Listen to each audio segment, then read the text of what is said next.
Meaning of ego trip. Ego trip.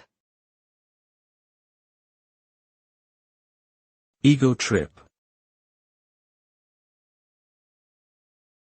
Ego trip.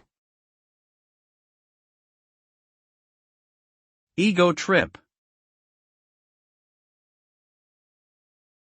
An ego trip refers to a person's indulgence in their own self-importance or self-esteem.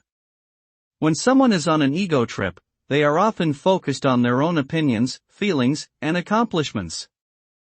They may act in a boastful or narcissistic way, and may disregard the thoughts and feelings of others. The result of an ego trip can be damaging to relationships and personal growth, as it can lead to a lack of empathy, humility, and willingness to learn from others. It is important to recognize when we are on an ego trip and work to overcome it.